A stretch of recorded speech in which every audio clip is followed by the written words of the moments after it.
नमस्कार दोस्तों, स्वागत है आपका इस सेशन में।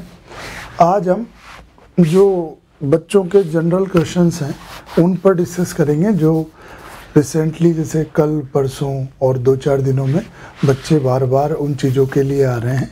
तो उन प्रश्नों की कुछ हमने यहाँ समरी बनाई है। डिस्कस करने का उद्देश्य ये है कि हो सकता है आप भी इस तरह के प्रश्न पूछना चाह रहे हो, इंदौर में नहीं हो, बाहर हो, या हो सकता है आपके भी ये डाउट हो। तो आपको कुछ अपनी तैयारी की डायरेक्शन निश्चित करने में या अभी वर्तमान में किस तरह से तैयारी को मैनेज करना है, उसमें आपको सहायता मिले। क्या प्रश्न है? सबसे पहले तो जैसे इंटरव्यूज़ वाले जो बच्चे हैं वो बार बार इस चीज़ का कि सर क्लासेस कब होंगी और क्लासेस कब होंगी और मॉक इंटरव्यूज़ कब होंगे, इस तरह का एक प्रश्न है। दूसरा है कि अभी बहुत सारी चीज़ें हैं, पटवारी, प्री इंटरव्यू, मेंस, तो इन सब में बार बार मैंने पहले भी वीडियो बनाए हैं इन सब पर फिर भी बच्चों के उस तरह से डाउट है कि सर अब ऐसे आप अगर हम बांट के पढ़ते हैं तो फिर मैनेज नहीं होता। जैसे कई बच्चे हैं जो अभी जिनका कॉल आया है 20 में, तो वो पूरा 20 में ही शिफ्ट होना चाह रहे हैं। ठीक है, तो फिर वो आके पूछते हैं, उनको खुद को भी डाउट लगता है कि भाई अभी तो पता नहीं, डेट निश्चित नहीं है, तो बहुत लंबा खिंच गया, तो जो रिसेंटली अभी हम जिसमें तैयारी कर रहे थे वो तैयारी भी साइड में चली जाएगी, या बर्बाद हो जाएगी, या अपना डाउन हो जाएगा लेवल, है ना। तो उस तरह का, तो वो मैंने कई बार इस चीज़ पे बनाया है, पर फिर भी वो सवाल वो अब वर्तमान परिस्थिति में ये पूछना चाहते हैं कि कैसे हम बैलेंस करें। ठीक है, ज़्यादातर बच्चे जो भी हैं, जैसे ही रिजल्ट आया तो वो ये बोलते हैं कि सर अब हमारा और चीज़ें तो छूटी गई हैं लगभग। तो ठीक है ना, कुछ दिन के लिए ठीक है, क्योंकि आपके पास कुछ डॉक्यूमेंट्स नहीं है, है ना, कुछ फाइनलाइज करना है उसमें कि डिस्ट्रिक्ट क्या बढ़ना है, किस तरह से है, क्या है, तो कुछ दिनों के लिए बिल्कुल ठीक है, इसमें कोई दिक्कत नहीं है। लेकिन फाइनली फिर अपन को उसी ट्रैक पे आना है कि हम किस चीज़ की तैयारी कर रहे थे और उसको बीच में ना छोड़े। तो इस पर भी डिस्कस कर लेंगे अपन। ये बहुत इम्पोर्टेंट है कि बच्चे, जैसे कल संडे था तो संडे को टेस्ट देने आए, रेगुलर आ भी रहे हैं, हर तरह के बच्चे आ रहे हैं, 19 के भी आ रहे हैं, 21 के भी आ रहे हैं, और 22 प्रीलिम्स के भी आ रहे हैं। तो उनका कैसा क्या अनुभव है, हमारा क्या ऑब्जर्वेशन है उसमें, वो सब हम आपसे यहाँ डिस्कस करेंगे। उसमें होगा क्या, अगर आप भी इस सिचुएशन में हो कि भाई 21 का मेंस या 19 एडिशनल मेंस तैयारी कर रहे हो, तो हो सकता है आपको वो हेल्पफुल लगे। कुछ बच्चे ऐसे हैं कि सर अब पटवारी स्टार्ट करेंगे, तो ये तो मैं जवाब यही दे देता हूँ कि अब तो थोड़ा राइट टाइम नहीं है। ठीक है, कि वो उनका ऐसा है कि सर अब हम 1 महीना जो बचा है तो उसमें लगभग हम तैयारी करना चाहते हैं। तो देखो यार, अगर आपको लगता है कि आपकी बेसिक्स उतने मजबूत हैं, है ना, बेसिक्स बहुत अच्छे हैं मैथ्स में, रीजनिंग में, है ना, और बाकी सब में, तो बिल्कुल आप कर सकते हो, आपको लगता। पर लेकिन जैसे जो पीएससी, जैसे हम हार्ड कोर जो पटवारी वाले बच्चे हैं उनके तो ज़्यादा टच में है नहीं, पर ऐसे बच्चे जो पीएससी वाले हैं और वो पटवारी कर रहे हैं, तो वो ज़रूर आते रहते हैं और बताते रहते हैं कि सर ऐसा चल रहा है, वो चल रहा है। तो जैसे वो ज़्यादातर, जैसे एक अपना यहाँ इंस्टीट्यूट का ही स्टूडेंट है, मेंस वेंस वहीं से की, तो उन्होंने उनका पटवारी में भी वो बहुत अच्छा कर रहे हैं, 150 प्लस उनके मार्क्स आ रहे हैं, या 150 के आसपास हैं, और उनका पहला ये मेंस था 20 वाला, तो उसमें भी इंटरव्यू कॉल आया है। ठीक है, तो वो भी उतनी डेडिकेशन से, अब जैसे उनका भी हमने देखा, तो थोड़ा सा ये इंटरव्यू कॉल आने से ये पटवारी की तैयारी तो इफेक्ट हुई है, पर फिर भी जैसे उसी तरह की धारणा है कि नहीं सर पता नहीं डेट कब आए इंटरव्यू की। देखो जल्दी आ गई तो बहुत बढ़िया है, पर अगर मान लो लेट आई तो जो ये तैयारी अपन ने की थी ये भी तो थोड़ा सा व्यर्थ हो जाएगी या बर्बाद हो जाएगी, अगर हमने कंटिन्यूसली उतना एफर्ट नहीं लगाया तो। ठीक है, तो इस पे भी अपन बात कर लेंगे। और कुछ ये है कि सर अभी पटवारी में, जैसे पीएससी वालों का मैं मेन बता रहा हूँ, जो पीएससी के हमारे बच्चे थे और अब कर रहे हैं, कि सर कुछ सब्जेक्ट्स में दिक्कत है, मैनेजमेंट में, कंप्यूटर में और जनरल जी के, उस तरह के इन डेप्थ सवाल, क्योंकि उसमें कुछ साइड से सवाल आते हैं, या तो टेस्टों में आते हैं, वैसे फाइनल नहीं आते, है ना। तो कुछ बहुत आर्बिट सा वैसा पूछता है। तो बच्चों का यह डाउट ऐसा था कि जैसे मैनेजमेंट में तो वो चाहते ही थे कुछ रिवीजन क्लास टाइप, कंप्यूटर में भी वो चाहते थे, और इन सब में कि कैसे एलिमिनेट करे, ठीक, कैसे स्कोर अच्छा कर ले। तो इस पे ऐसा है कि हम लोग एक सीरीज लाएंगे, तो मैनेजमेंट पे भी वो लाएंगे, या तो वो रिवीजन सीरीज होगी या रिवीजन थ्रू एमसीक्यू होगा, ठीक है। अभी कुछ डिसाइडेड नहीं है, पर बिल्कुल मैनेजमेंट में ज़्यादातर बच्चे बोल रहे हैं कि इसमें दिक्कत है। और ये देखा तो थोड़ा सा कॉन्सेप्ट पबेड और थोड़े से जैसे प्रेरणा और ये सब आत्म प्रेरणा और ये थोड़ा एथिक्स और इन दोनों से रिलेटेड है, तो हम लोग प्लान कर रहे हैं, जब भी आपको इन्फॉर्म कर देंगे। कंप्यूटर तो ठीक है, पीएससी से रिलेटेड है, तो इस पर भी एक एमसीक्यू सीरीज जो रिवीजन हो जाएगा उसके थ्रू, तो इस तरह का हम लोग प्लान कर लेंगे। जीके तो ठीक है, तो इस पे तो मैं यहीं इसको फाइनलाइज कर देता हूँ कि कुछ चीज़ें हम रिवीजन या तो थ्रू एमसीक्यू या पूरी रिवीजन सीरीज, है ना, इस तरह का हम प्लान कर रहे हैं या ऐसा ले आएंगे, चूँकि बच्चों के इसमें दिक्कत है। तो ये तो है, ठीक।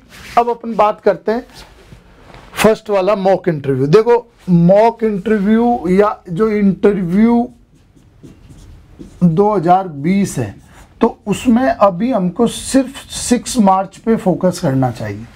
6 मार्च पे फोकस मतलब डेफ फाइनलाइज, बस उतना करना चाहिए, क्योंकि आगे कोई इंफॉर्मेशन अपने पास नहीं है अभी कि कब एग्ज़ाम होगा, किस तरह का क्या डेट आएगा, क्या रूटीन है। और देखो जो मेरा इस पीएससी में एमपीपीएससी में अनुभव है, उससे मैं ये तो बोल सकता हूँ कि आप वो डेट आए फाइनल तभी पूरा एफर्ट उसके अनुसार लगाएं, ठीक है। और जब डेट फाइनल आ जाए कि ठीक है इस डेट को इंटरव्यू है, तो उसके अकॉर्डिंग अपने एफर्ट्स लगाएं। अभी अपन क्या कर सकते हैं कि डेफ फाइनलाइज करके और थोड़ा सा मतलब रोज का 1 आवर और 1.5 आवर, है ना, इस तरह का हम उस इंटरव्यू की प्रिपरेशन में दे सकते हैं, ठीक है। उसमें भी क्या कि जनरल क्वेश्चंस के आंसर सोचना, है ना, इस तरह की चीज़ें कर सकते हैं। इससे ज़्यादा एफर्ट मुझे नहीं लगता कि अभी लगाना चाहिए। क्यों? क्योंकि मैं मानता हूँ ये टाइम ऐसा है जिसमें हर स्टूडेंट किसी ना किसी चीज़ में इन्वॉल्व है, या तो पटवारी में इन्वॉल्व है, या एडिशनल मेंस में इन्वॉल्व है, या मेंस जुलाई वाले में इन्वॉल्व है, ठीक है। तो इन सब, या प्री में, तो हालांकि मेंस जुलाई का टाइम है और प्री का भी थोड़ा टाइम है, पर फिर भी जो पहली बार दे रहा है या दूसरी बार दे रहा है, तो वो कुछ ना कुछ तो प्रिपरेशन का एक लेवल कर रहे हैं, वो लोग कंटिन्यूस टेस्ट दे रहे हैं और कंटिन्यूस स्किल्स बढ़ा रहे हैं, तो वो इनमें इन्वॉल्व है। तो इनको ब्रेक करके कोई चीज़, इनको एकदम ब्रेक करके और ये पूरा फोकस 100% फोकस इस पे, तो ऐसा तो मैं एडवाइज नहीं करूँगा जब तक कि डेट फाइनलाइज नहीं हो जाए, ठीक है।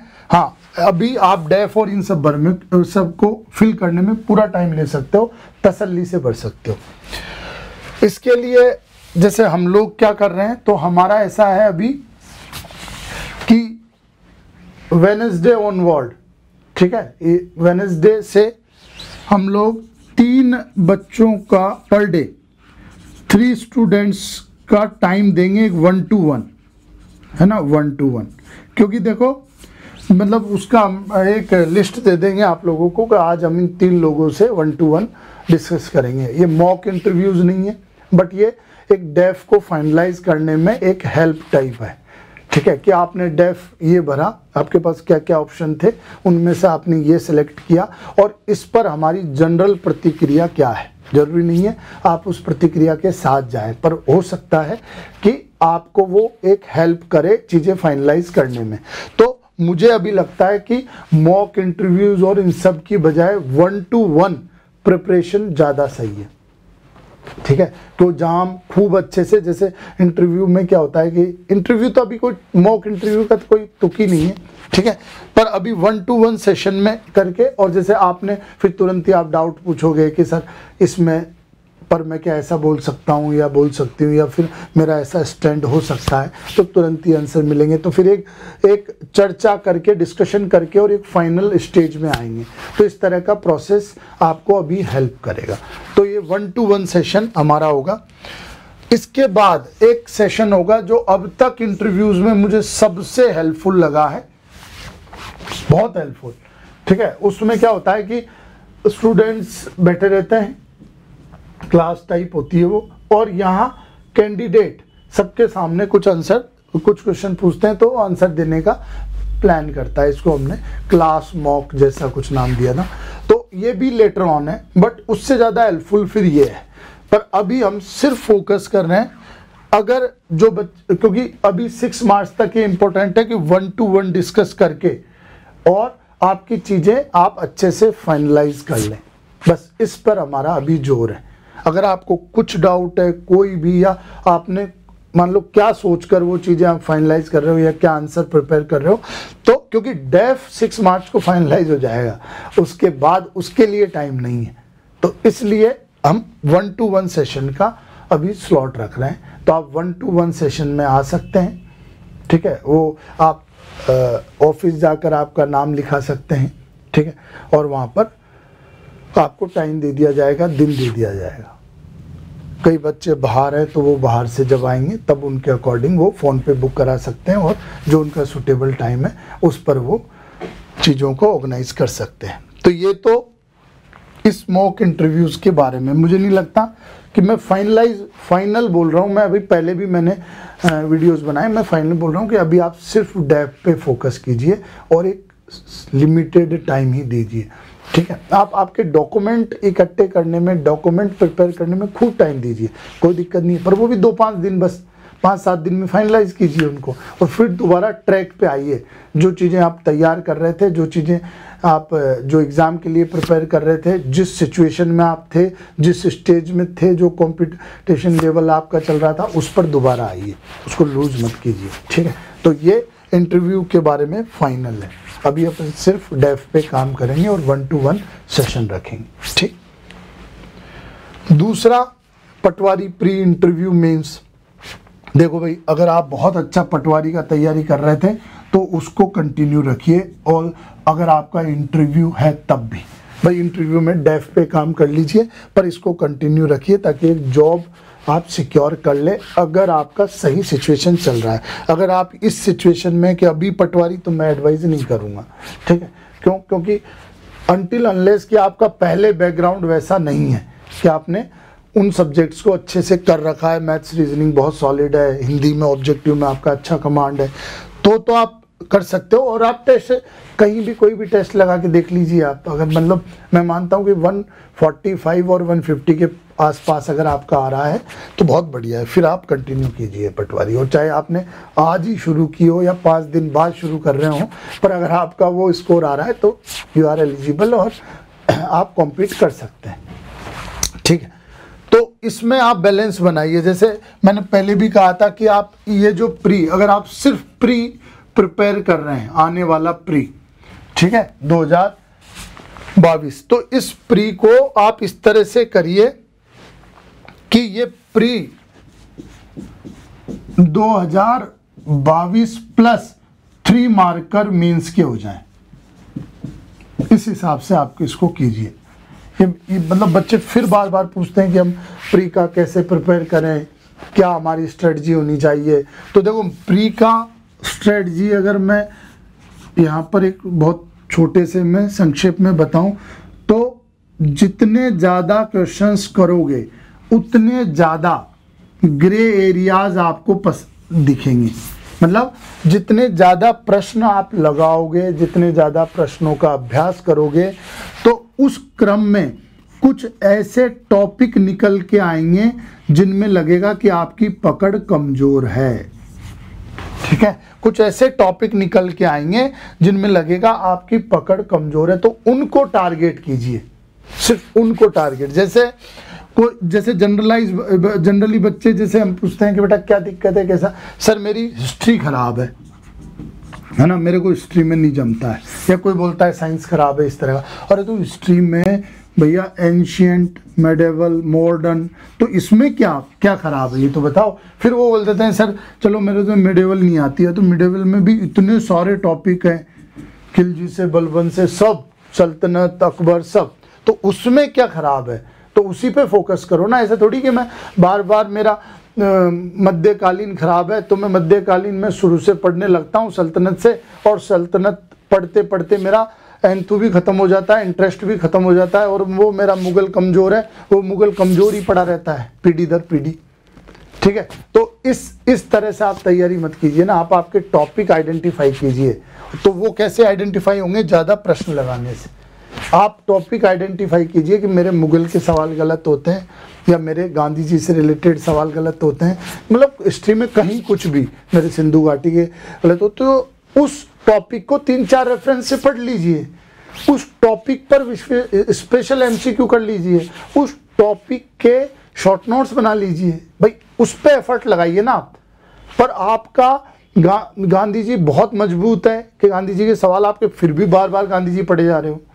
ठीक है, और वो जो ग्रे एरियाज हैं, जो कमजोर एरियाज हैं, वो बचे ही रहते हैं। तो आप थोड़ा सा प्रश्न, ज़्यादा से ज़्यादा प्रश्न लगाकर और उस एरिया को छांटिए, उस टॉपिक को छांटिए। क्योंकि देखो, जैसे हम लोग मान लो टेस्ट लेते हैं या टेस्ट सीरीज चलाते हैं, तो हम तो चाहते हैं कि भाई इस तरह का एनालिसिस हम आपके लिए कर दें, पर आप उसमें रुको तो सही। ठीक है, आप टेस्ट के बाद ये तो बताओ कि सर, जैसे आप क्या करते हो, आपने टेस्ट दिया, टेस्ट में मान लो तुक्का लगाया और तुक्के में आपका फॉर एग्जाम्पल सिंधु घाटी सभ्यता का सवाल सही हो गया, तो आप सिंधु घाटी सभ्यता तो मेरा ठीक है ना, तो वो एक कमजोर पक्ष रह जाता है। कई बहुत अच्छे बच्चे यहाँ पर तुक्के की प्रैक्टिस नहीं करते, क्योंकि तुक्के की काहे की प्रैक्टिस। ठीक है, तुक्का तो लगता है, तो लगता नहीं लगता है। ठीक है, और तुक्के की प्रैक्टिस यहाँ तो लगाना ही नहीं चाहिए। ठीक है, या तो ईमानदारी से कीजिए कि ये सवाल मेरे से आ रहे हैं और ये हाँ एलिमिनेट कीजिए, बिल्कुल एलिमिनेशन कीजिए, दिमाग लगाइए उसमें, है ना, इस तरह से ये सब कीजिए। और फिर एलिमिनेट करके, क्योंकि एलिमिनेशन तो कॉन्फिडेंस देता है, एक अभ्यास से वो सुधरता है, पर तुक्का अभ्यास से नहीं सुधरता है भाई। तुक्के का मतलब है कि आंख बंद करके ABCD पे हाथ रख दिया, और एलिमिनेशन का मतलब है कि क्वेश्चंस और ऑप्शंस बार बार पढ़ के और एक कंक्लूजन पे आए कि नहीं ये हो सकता है, ये नहीं हो सकता है। ठीक है, तो एलिमिनेशन और तुक्के में बहुत अंतर है। तो एलिमिनेशन को आप बिल्कुल चलाइए। ठीक है, एलिमिनेशन का अभ्यास कीजिए, पर तुक्का यहाँ मत लगाइए, क्योंकि तुक्का लगाने से कोई प्लस नहीं हो रहा है। और अगर आप मान लो आपके 5 तुक्के सही हो गए, तो वो 5 टॉपिक आपके कमजोर रह जाएंगे। ठीक है, जो अभी टाइम है ना कि हम उन टॉपिकों को पहचान के और सुधार पाएं, उन पर एक्स्ट्रा एफर्ट लगा पाएं, उन पर अभ्यास कर पाएं, वो नहीं हो पाएगा। तो आप प्री में ये स्ट्रेटजी अपनाइए कि ज़्यादा से ज़्यादा प्रश्न कीजिए, ज़्यादा से ज़्यादा प्रश्न कीजिए, अपने कमज़ोर पॉइंट को, कमज़ोर टॉपिक को छांटिए। ठीक है, जैसे मेरा जो ऑब्जर्वेशन है मेंस और प्री दोनों में आप लोगों का, वो ये है कि पोस्ट टेस्ट एनालिसिस आप लोग नहीं करते हैं, और बहुत कम लोग मतलब जैसे वो कॉरिडोर से निकलते हैं ना बच्चे, तो बस या तो ये, जैसे उनको नहीं पता है कि अपन सुन रहे हैं, तो या तो ये कि बहुत बढ़िया पेपर था, या ये बहुत टफ पेपर था, या यार बहुत सही गया या कमज़ोर गया, है ना, पर ये नहीं कि मतलब बहुत इन डेप्थ एनालिसिस नहीं होता है कि नहीं यार मेरा ये सवाल कैसे मैंने किया, इसका कौन सा एस्पेक्ट, कहाँ कंफ्यूज हुआ मैं। अब और जो अच्छे बच्चे होते हैं ना, वो मतलब अच्छे मतलब कि ठीक है वो सीरियस होते हैं, और एक बार में ही वो हर एफर्ट को मतलब जो उन्होंने टेस्ट दिया उसका मैक्सिमम यूटिलाइज करना चाहते हैं। वो क्या करते हैं, जाके तसल्ली से बड़े आराम से फिर देखते हैं उसको कि ये सवाल में मैं कहाँ कंफ्यूज हुआ था, है ना, और क्या क्यों कंफ्यूज हुआ ऐसा, या क्या दिक्कत है, या ये इस टॉपिक पे इतने सारे सवाल आए लेकिन मैं हमेशा सही कर लेता हूँ, यानी कि मेरी समझ इसमें अच्छी है, मैं विजुलाइज कर पाता हूँ, कॉन्सेप्ट को लिंक कर पाता हूँ।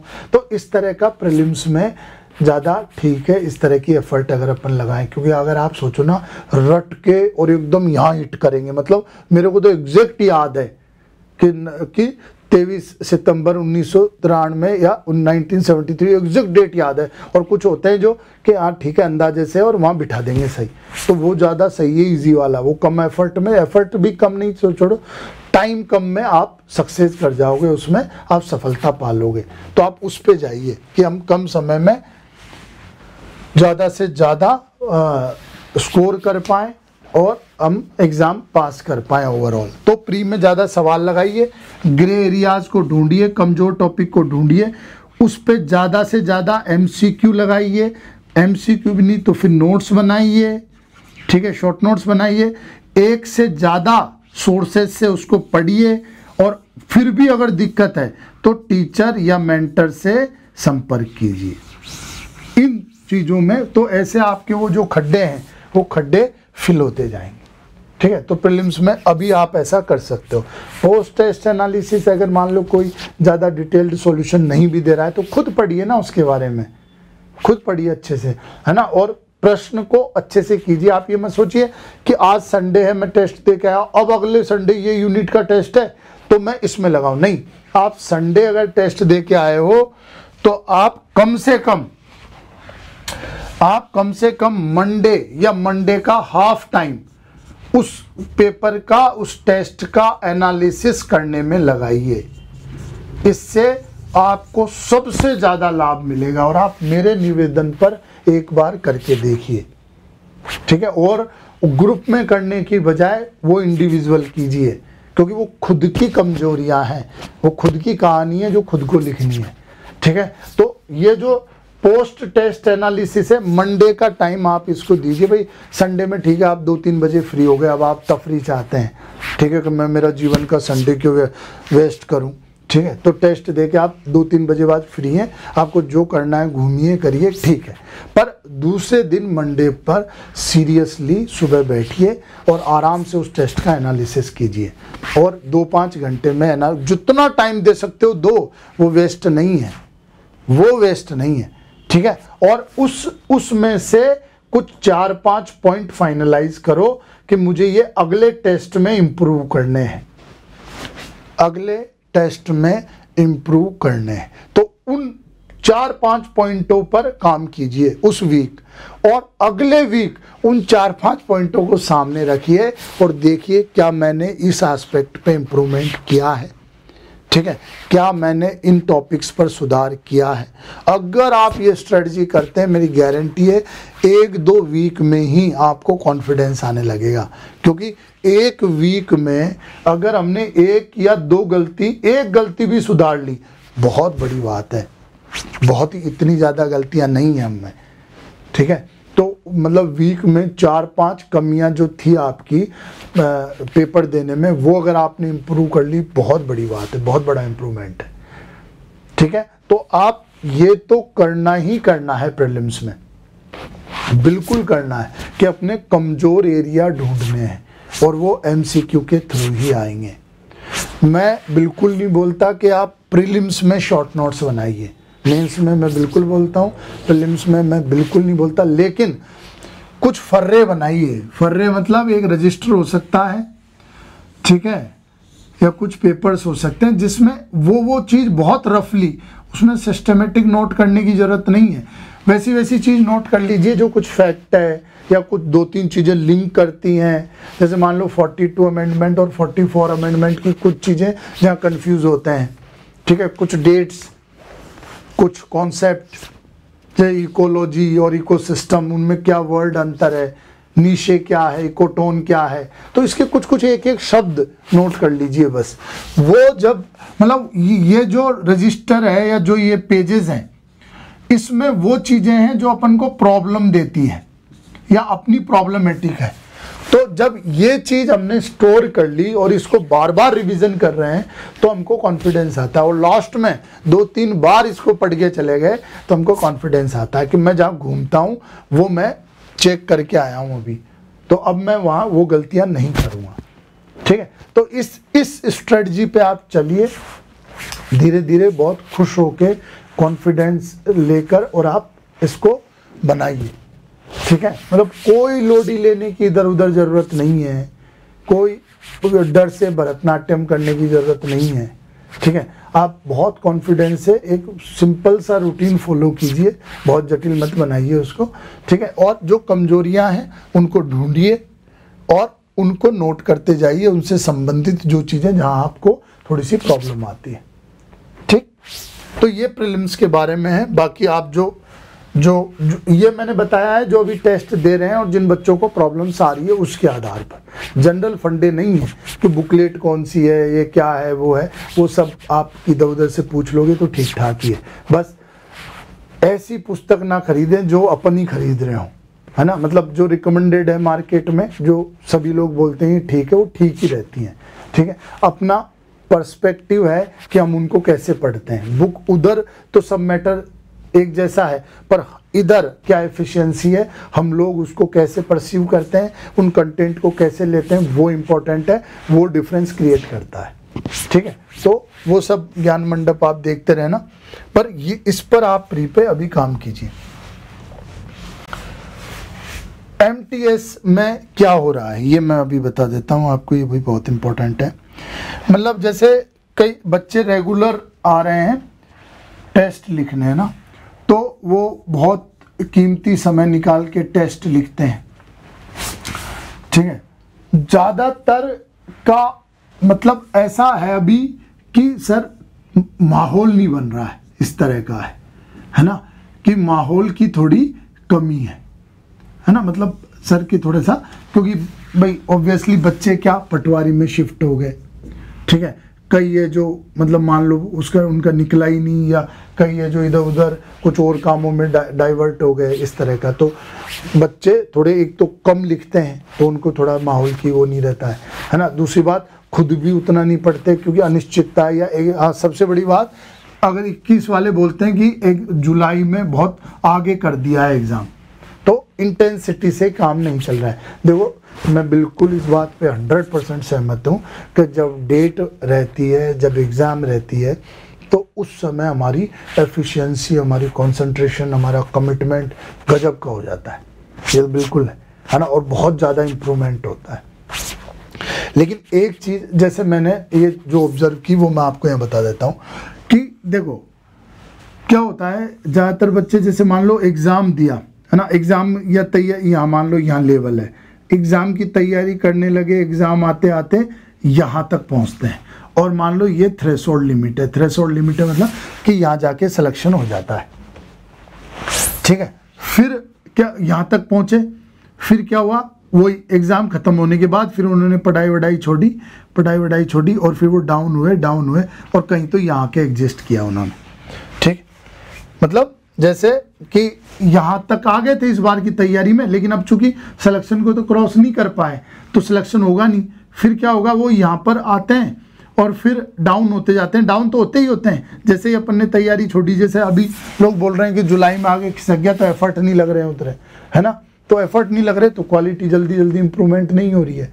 ठीक है, तो उनका सुधार कम हो रहा है या एक जगह स्थिर है वो, तो फिर यहाँ से आते हैं, फिर वो दोबारा दूसरे एग्जाम में एफर्ट लगाते हैं, दूसरे अटेम्प्ट में, फिर यहाँ तक पहुँचते हैं और यहीं रहते हैं, है ना। तो मैं ये कह रहा हूँ कि जैसे वो कहीं ना कहीं उनका एक अटेम्प्ट में उतना प्रेशर, उतना इंटेंसिटी, उतनी तैयारी नहीं कर पाते हैं कि वो थ्रेशोल्ड लिमिट यानी कि जो सिलेक्शन का बैरियर है उसको क्रॉस कर जाए।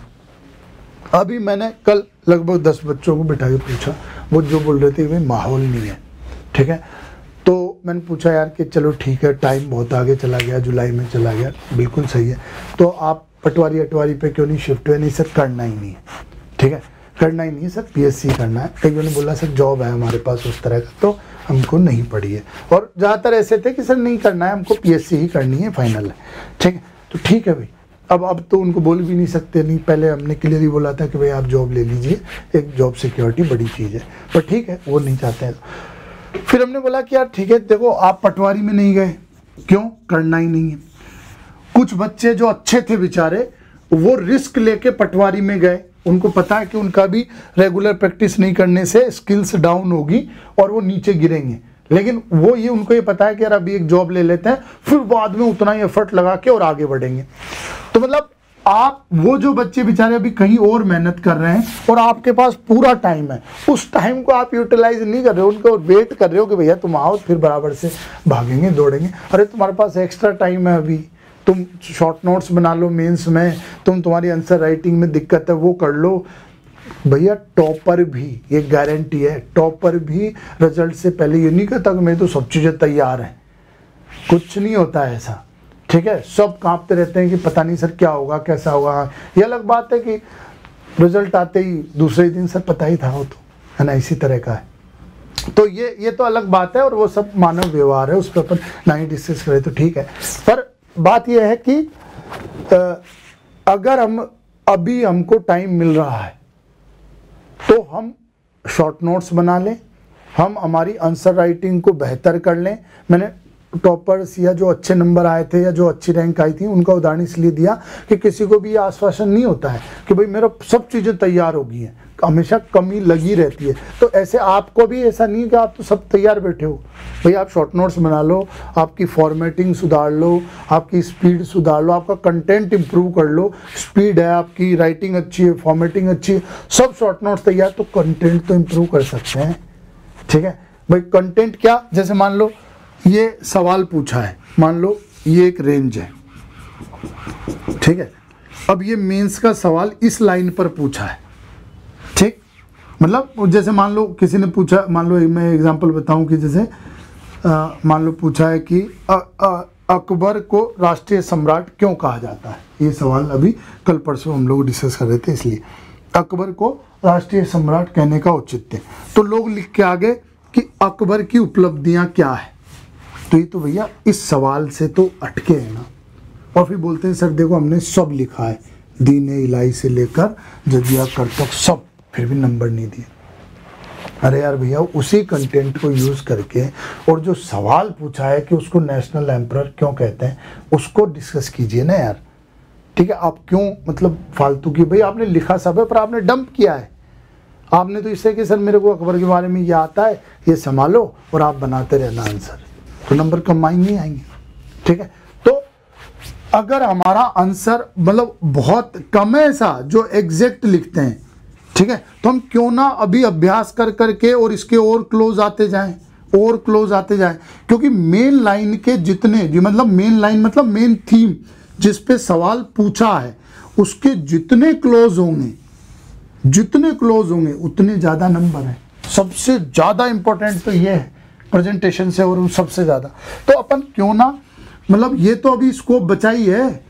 अगर आपका सभी तैयार है तो कि भाई हम हमारे आंसर को जो डिमांड है क्वेश्चन की उस पर स्ट्रीमलाइन करने की कोशिश करें, उस पर लाने की अभ्यास करें ज़्यादा से ज़्यादा लिखकर, तो आपके पास खूब टाइम है एमटीएस में। आप ये मत सोचिए कि अभी एफर्ट क्या लगाएं, हमको तो उत्साह नहीं है, हमको तो नहीं, फिर बाद में पछताओ। बाद में मैंने हमेशा ये बोलते सुना है, हमेशा ये सुना है मैंने अच्छे अच्छे स्टूडेंट से, सभी से, सर टाइम कम है, सर टाइम कम है। हम बोले यार शॉर्ट नोट्स प्रिपेयर कर लो, लास्ट में सही रहेगा, कीवर्ड्स रिवाइज करने में टाइम कम है। अभी खूब टाइम है ना भाई, अभी यूटिलाइज कीजिए उस चीज़ को। ठीक है, तो ये इस तरह का मतलब ओवरऑल मेरा ये कहना है कि भाई जुलाई में गया, जब भी गया, अगर आपके पास सिर्फ मेंस 2021 की तैयारी कर रहे हैं तो बिल्कुल एफर्ट से तैयारी कीजिए। ठीक है, मैं ये मानता हूँ कि भाई माहौल आपके आसपास के दोस्त लोग हो सकता है पटवारी कर रहे हो, कुछ और कर रहे हैं, तो उस माहौल में डलिए। किस माहौल में? जो अभी मेंस अच्छे से कर रहे हैं उस माहौल को पकड़िए, लाइब्रेरी में जाइए, स्कूल कोचिंग में आके पढ़िए। ठीक है, जो अच्छे स्टूडेंट किसके कर रहे हैं उनके साथ टीम अप कीजिए और वहाँ पर बनिए, नहीं तो खुद से माहौल बनाइए खुद का, उसमें क्या दिक्कत है। तो एमटीएस में जो अभी मतलब एमटीएस मतलब जो टेस्ट सीरीज दे रहे हैं उन्हीं के बेस पे, मैं उन्हीं के फीडबैक के आधार पे बता रहा हूँ। तो आप बहुत अच्छे से इम्प्रूवमेंट कीजिए ताकि आपकी स्थायी स्किल्स बढ़े। स्थायी स्किल्स का मतलब होता है ऐसा नहीं बार बार पढ़ के और एक चीज़ कुछ समय के लिए याद रही फिर भूल गए। स्थायी स्किल्स का मतलब होता है कि अब मेरी स्पीड बढ़ गई है, मेरी फॉर्मेटिंग अच्छी आ गई है, मेरा लिखने का तरीका सुधर गया है, कुछ चीज़ें स्थायी रूप से, कुछ कॉन्सेप्ट सुधर गए हैं मेरे। ठीक है, ये स्थायी चीज़ें होती हैं। ठीक है, तो वो अपनी जो परमानेंट चीज़ें हैं उनमें सुधार कीजिए, ये टाइम है उसका। तो एमटीएस आप बिल्कुल हल्के में मत लीजिए।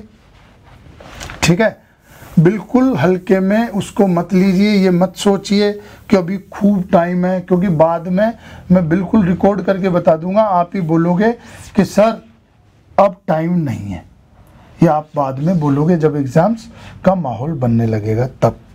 ठीक,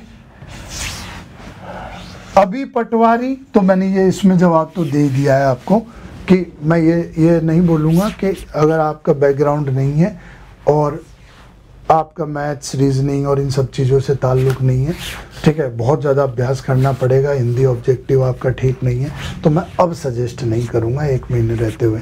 हाँ, आपका अगर बैकग्राउंड अच्छा है, बहुत अच्छी चीज़ें हैं पहले से, ऐसी ये जो उनका सिलेबस है उस पर कमांड है, तो बिल्कुल मैं बोलूँगा कि आप जाइए, है ना। टेस्ट दे के देखिए, अगर आपके 145 140 प्लस आ रहे हैं, है ना, 150 के आसपास जैसा स्टूडेंट फीडबैक देते हैं, तो वो ठीक नंबर है।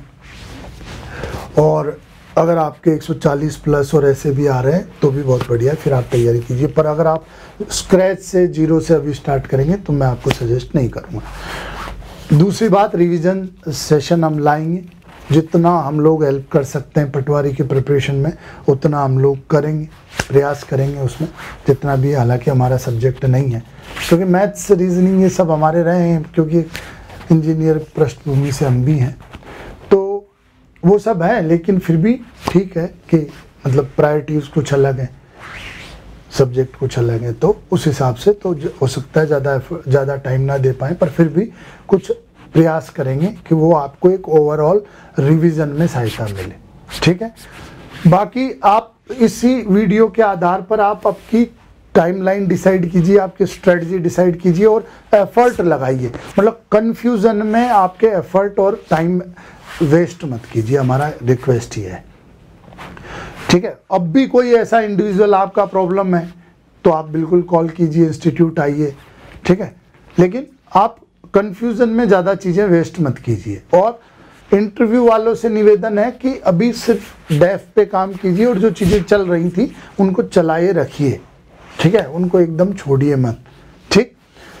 बाकी अच्छे से पढ़ते रहिए, तैयारी कीजिए, जो भी दिक्कत है बताइए। Thank you very much.